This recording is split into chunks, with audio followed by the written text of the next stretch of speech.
She stood frozen, her grocery bags scattered across the pavement, oranges rolling into the gutter, as Officer Daniel Harper's boot connected with her carefully packed goods. A crowd gathered, phones raised, capturing the moment a black mother's dignity was trampled outside a corner store in Atlanta. 7 days later, she would stand tall again, this time in his precinct, her voice shaking the walls as his career crumbled. Wherever you're reading this, whether in the heart of New York, the streets of London, or a quiet suburb in Atlanta, this story demands your attention. Share it, talk about it, let it spark change. She was Tamika Johnson, a 34-year old single mother of two, working double shifts as a nurse's aide to keep her family afloat. That humid August afternoon in Atlanta, she'd just left the corner store on Peachtree Street, arms laden with groceries for the week. Her kids, Malik and Aisha, were waiting at home, and she was mentally tallying her budget as she stepped onto the sidewalk. He was Officer Daniel Harper, a 15-year veteran of the Atlanta Police Department, known for his short temper and a reputation that preceded him in the community. They didn't know each other, but their paths collided in a way that would ripple far beyond that moment. The day was typical for Tamika, rushing from work to the store, her mind on her kids' dinner and the bills piling up. She'd grabbed milk, bread, eggs, and a few treats for Malik's birthday. Her bags were heavy, but her spirit was heavier, carrying the weight of a life stretched thin. Harper, meanwhile, was on patrol, his cruiser parked across the street. He'd had a rough shift, another argument with his sergeant, complaints piling up from residents. His patience was frayed, and Tamika, unknowingly, stepped into his crosshairs. It started with a misunderstanding. Tamika's bags had brushed against a parked car, setting off its alarm. The noise drew Harper's attention, and he strode over, barking at her to watch where you're going. She apologized, flustered, trying to balance her bags while explaining it was an accident. But Harper wasn't listening. His voice rose, sharp and accusing, drawing eyes from passers-by. "You people always causing trouble," he muttered, loud enough for her to hear. The words hit like a slap, but Tamika held her ground, her voice steady as she said, "I'm just trying to get home to my kids." The situation escalated in seconds. Harper, towering over her, demanded to see her ID. Tamika, confused but compliant, reached for her purse. Her grocery bags slipped, one hitting the ground, cans clattering. Harper's reaction was swift and shocking. He kicked the bag, sending its contents sprawling. Oranges rolled into the street, a carton of eggs cracked open, yolk seeping into the pavement. The crowd gasped, phones already recording. "Pick it up," Harper snapped, his face red with anger. Tamika's eyes burned with humiliation, but she refused to bend. "You pick it up," she said, her voice low but firm. "You're the one who did this." The words hung in the air, a challenge Harper hadn't expected. His hand twitched toward his belt, but the growing crowd, now a dozen strong, some shouting, made him pause.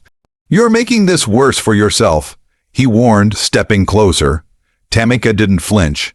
"I'm not afraid of you," she said, her voice cutting through the tension. "You don't get to treat me like this." The crowd's murmurs grew louder, some cheering her on, others yelling at Harper.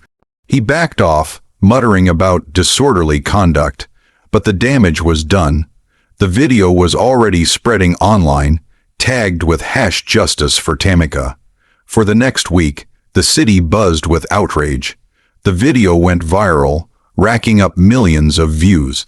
Local activists rallied, demanding Harper's badge. Tamika, meanwhile, grappled with the fallout.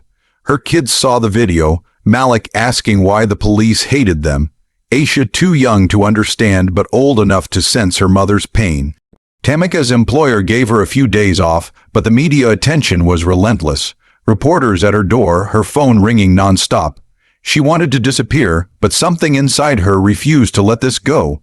She'd been disrespected before, but this was different. This was public. This was personal. Harper, on the other hand, doubled down. In a heated interview with a local news station, he claimed Tamika had been aggressive and non-compliant. "I was doing my job," he insisted, his jaw tight. She escalated the situation. His words only fueled the fire. Protests formed outside the precinct, signs reading "No justice, no peace, and fire Harper now." The police chief issued a statement promising an investigation, but to Tamika and her supporters, it felt like too little, too late. Tamika wasn't alone. She connected with a local activist group, Unity for Change, led by a fiery organizer named Marcus Tate. Marcus had seen too many stories like hers buried under bureaucracy.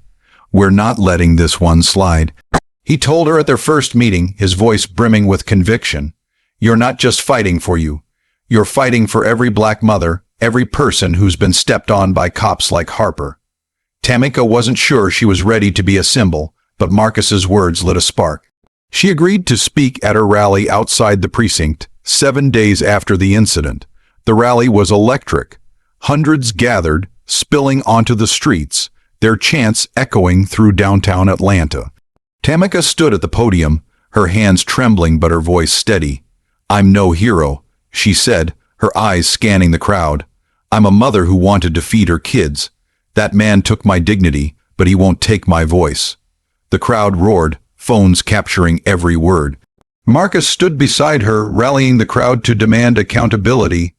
"Harper thinks he's untouchable," he shouted, "but we're coming for his badge." Inside the precinct, Harper watched the scene unfold on a monitor, his fists clenched.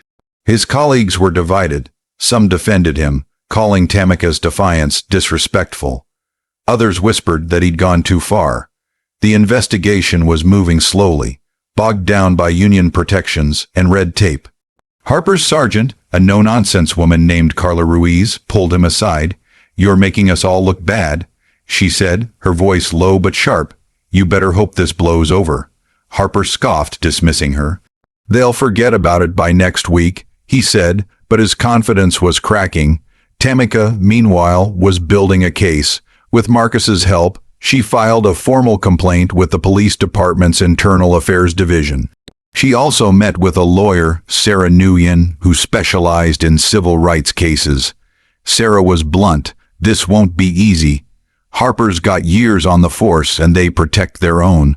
But that video, it's gold." They strategized, gathering witness statements from the crowd, including a store clerk who'd seen the whole thing. The clerk, a young man named Jamal, told them Harper had a history of harassing customers, especially black and brown ones. "He's been doing this for years," Jamal said.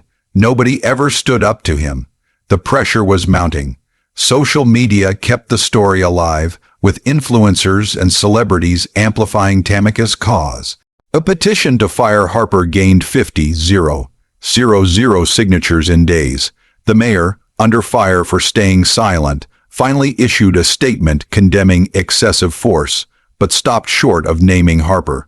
Tamika's lawyer saw it as a win, but Tamika wasn't satisfied. "I don't want words," she told Sarah. "I want him gone." On the 7th day, Tamika walked into the precinct, flanked by Marcus, Sarah, and a small group of supporters. The air was thick with tension as they approached the front desk. The officer on duty, a young rookie, looked nervous. "I'm here to see the chief," Tamika said, her voice calm but unyielding. The rookie hesitated, then picked up the phone. Harper, who happened to be in the lobby, froze when he saw her. Their eyes locked, and for a moment the room went silent. "You've got some nerve," Harper said, stepping forward. His voice was loud, meant to intimidate. Tamika didn't back down. "No, you've got some nerve," she shot back, her words slicing through the room. "You think you can humiliate me, ruin my groceries, and walk away? Not today." The supporters behind her murmured in agreement, their presence amplifying her words. Harper's face reddened, but before he could respond, the chief's door opened. Chief Michael Evans, a seasoned administrator with a reputation for fairness, stepped out. "MS Johnson," he said, his tone measured, "let's talk." Harper started to protest, but Evans cut him off. "Not you, Harper. You're on desk duty until this is resolved." The words hit like a hammer. Harper's colleagues exchanged glances, some shocked, others unsurprised. Tamika followed the chief, her head high as Harper stood frozen, his authority slipping away. The meeting with Chief Evans was a turning point. Tamika laid out her case, her voice steady but laced with the pain of that day. She spoke of her kids, her struggle, and the humiliation of being reduced to a stereotype in front of a crowd. "I'm not here for an apology," she said. "I'm here for justice. That man doesn't deserve a badge." Evans listened, his face unreadable. He promised a thorough investigation, but warned it could take weeks. Tamika nodded, knowing the fight wasn't over. But the twist came faster than anyone expected. The next morning, a second video surfaced. Body cam footage from another officer at the scene, leaked by an anonymous source within the department. It showed Harper's actions in stark clarity. His aggressive stance, his racial slur, his deliberate kick to Tamika's groceries. The footage contradicted his claims of doing his job and ignited a firestorm. By noon, the mayor announced Harper's suspension pending termination. The crowd outside the precinct erupted in cheers, chanting Tamika's name. Harper's career unraveled in days. The union fought for him, but public pressure was relentless. By the end of the week, he was officially fired, his badge stripped. Tamika didn't celebrate. She was too exhausted, but she felt a weight lift. Her lawyer filed a civil suit against the department, seeking damages for emotional distress and systemic reform. "This isn't just about me," Tamika told a reporter outside the courthouse. "It's about making sure no one else goes through this." The story didn't end there. Tamika's courage inspired others. Jamal, the store clerk, started a community watch group to document police interactions. Marcus's activist group grew, gaining national attention. The precinct implemented mandatory de-escalation training, though many doubted it would stick. Tamika went back to work, her kids prouder than ever, but she carried the scars of that day.